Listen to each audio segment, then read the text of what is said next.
my name's Bianca. I'm with Sunflower Child Designs, where I share all things bullet journaling, and I have a shop for it as well. It's a huge part of my life, and I'm very excited to show you how to start a bullet journal easily. I'm going to show you two different methods. If you're wondering what a bullet journal is, it's actually a system developed by writer Carol, and as he says, it's to track the past, order the present, and design the future.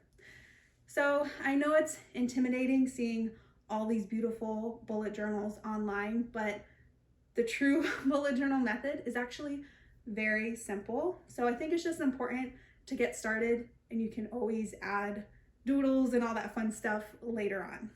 So a bullet journal is, think of it like a planner, but you're creating it to be custom to your lifestyle. So in mine, I like to have fitness pages, finance pages. I'm really into budgeting right now.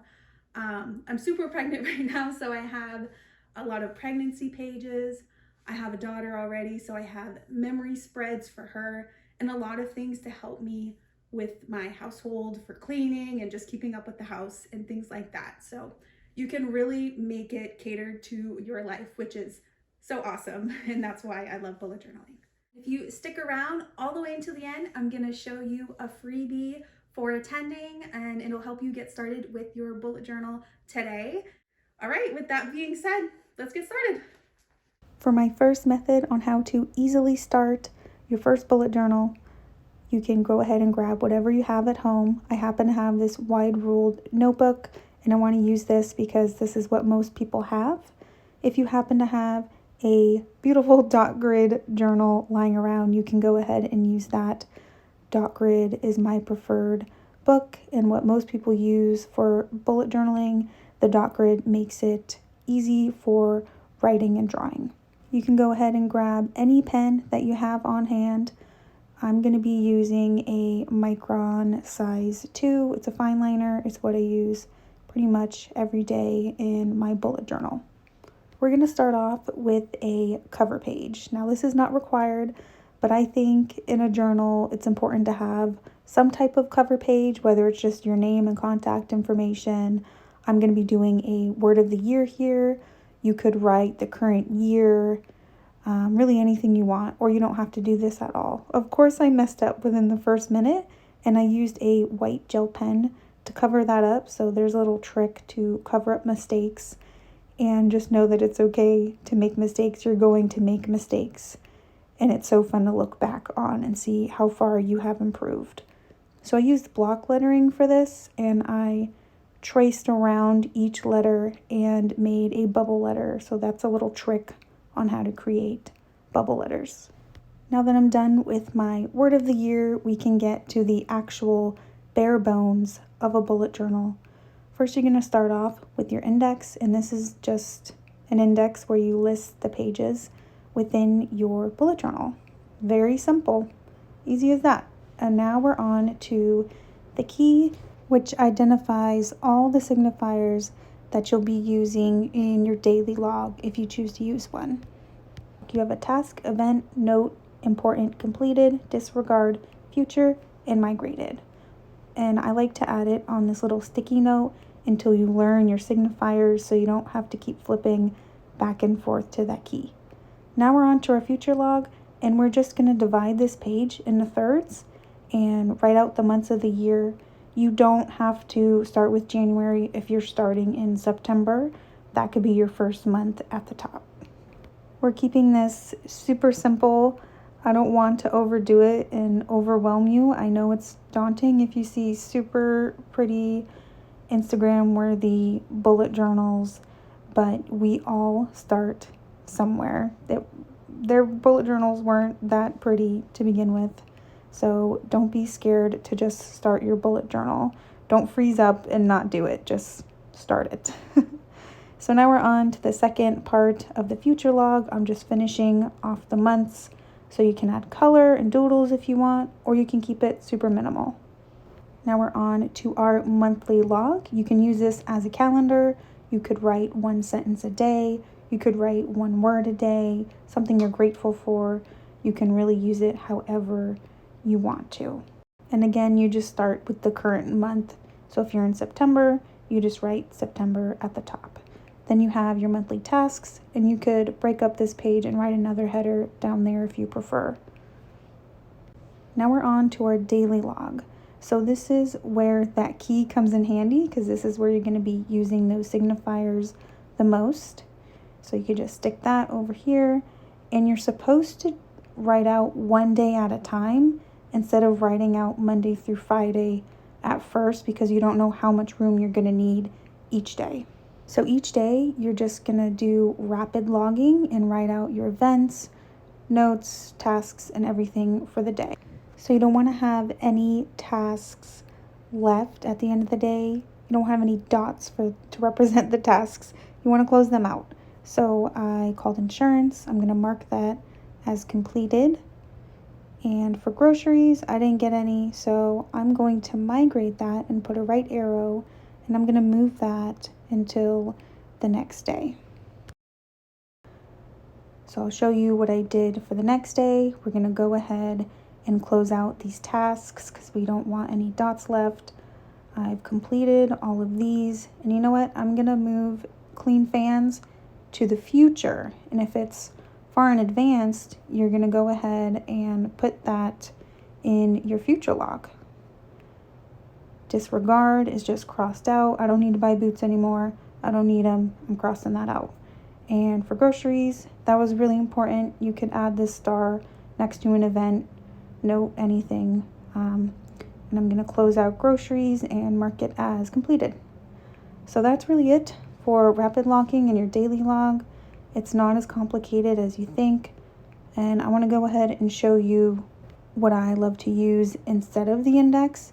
I use these Avery repositionable tabs. So I love to have my monthly log, and I make sure to write monthly log instead of the current month so I don't have to keep remaking a tab. And you can go ahead and write monthly log on both sides. And they are very repositionable. I move these all year long and they stay sticky. So when I get to February or whatever month, I just move it to that current month. Now we're on to collections, my favorite part of bullet journaling. So you can make a shopping list. If your daily log's getting too cluttered with shopping items, you can make a separate shopping list. You can create any page that helps you in your life. You could do something creative like a quote page. It's a planner and journal combined. You create it to be what you want it to be. I'm going to be using this Tombow Furunosuke small nibbed brush pen to draw the word last, and I just wanted to show you why I love bullet journaling.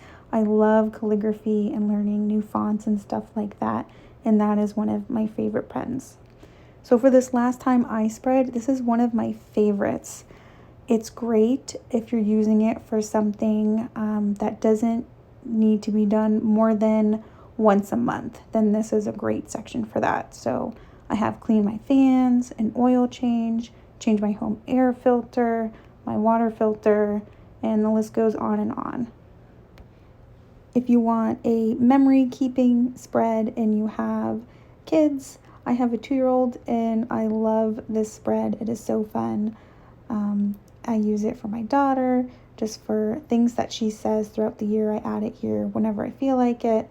I'm showing you some faux calligraphy.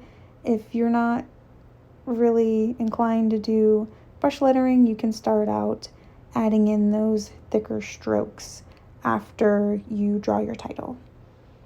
You can do this with pretty much any type of marker. It's how I started learning calligraphy myself. I'm going to make this says bubble real sketchy looking and write says in there. And I'm just going to keep it simple and have regular lettering for the things that she says. So we have our bullet journal. I'm doing a quick flip through of all the pages that we did together. Maybe you followed along. Congrats if you started your bullet journal. I am so proud of you. It doesn't have to be as scary as you think it is. It's actually very simple. You can keep it minimal or add stickers and fun stuff. The most important thing is to just get started. So I'm going to show you another method that I have to creating a journal. So if you didn't follow along with me, don't worry, there's another way, even easier, that I'm going to show you. But first, I'm going to show you some supplies. My favorite supplies ever are these sticky tabs, this thick cardstock paper, size A5, use that every day, a Signo pen, everyday writing pen, a pencil, the Signo white gel pen for mistakes. These microns, I use these all the time, they're fine liners. This AdTech crafts tape, you use it like glue, it's very easy. These Tombow dual brush pens, you have two sides. You have a dual brush side and a regular side. These are on the pricier side. They're around $3 a pen. I use Crayola Super Tips. These are super budget friendly. The 50 pack is awesome, very inexpensive, and you can make faux calligraphy with these markers, and you could really make faux calligraphy with pretty much any marker. I still use these all the time. Everything I'm showing you are my absolute favorite supplies. I use this clear ruler all the time. Some stamps are fun. I have to have a hole punch, and I'll show you why in a minute. And some fun washi tape. You can just add it to the bottom of any page or wherever you want. It's fun little tape, decorative tape. And this Tombow Furunosuke small nibbed brush pen is definitely one of my favorites. And I'm going to compare the small nib to the Tombow dual brush pen larger nib. So just to show you a size comparison of those. The Tombows have 108 colors, and they have a lot of neutral colors, which are fun. I use sticker books, printable sticker kits. I actually sell these in my shop. I use those a lot.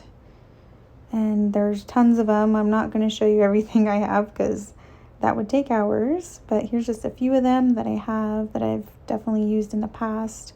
And I'll show you them in my journal in a second. I have to have an A5 binder, 3-ring binder, not the 6-ring. Before I show you my current journal, I want to show you my first bullet journal. So technically it was a planner, and it didn't really work for me because it was a planner, not really a bullet journal. I just called it a bullet journal. It was very hard to use it how I wanted to. The weekly layouts didn't work for me. I had fun with it though, but if I were to start again, I would do one of the two methods that I'm showing you today. But I just wanted to show you where I started. It's so fun to look back at this and see how much I've progressed. This is my journal from 2021. I created a lot of the pages by hand. I used a ton of my stickers from the shop. I had so much fun making this. Unfortunately, I don't have as much time today as I did back then. I'm a mom now, so I just don't have time for this kind of creativity. So this is my current journal. It's an A5 3-ring binder. 3-ring is very important to me because you can get up to like 2 inches in this A5 size, which is hard to find. Those 6-ring binders only go up to like 3/4 of an inch. So here's a little flip through and my method of starting a bullet journal. So the method is just printing out pre-printed pages and adding them to a binder and using a journal that way.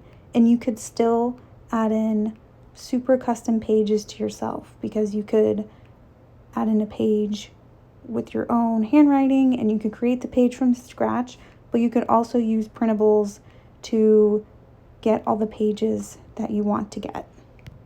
When I was creating each page by hand, I didn't get to make all the pages that I wanted to because I simply didn't have time, and then I wasn't able to use it the way I wanted to. This wine ratings, I love that it's in a binder because I get to just take it out and move it to the next year. It's not stuck in this one journal. If it was in a dot grid journal like this one, I wouldn't be able to move it into the next year.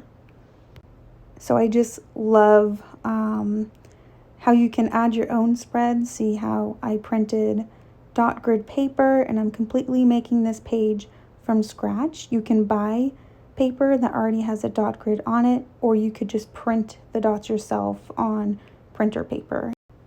And I prefer a 0.5 centimeter dot grid. I think it's the perfect spacing. So here's just a flip through. I love to have a cover page, a calendar.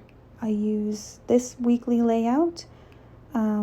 I write pretty much a word or two for the day. For memories, I have my tasks and the notes, and then I use this habit tracker, and there's even a self-care section. And these pages are actually black and white, and I add in my own color. I started using this budget this year. I love having the budget and this monthly review. So I want to show you one of my favorite habit trackers. I use it for workouts and things related to workouts. I use it for meditation, alcohol, and how healthy I've eaten for the day. So instead of just using it for one task, I add little triangles that I can add to the box as well. I don't know if that makes sense, but I think just looking at this page, you can tell how I used it. 1 through 5 is how healthy I ate for the day, and I fill in parts of the X if I drank alcohol or meditated. A dot means I did not work out that day.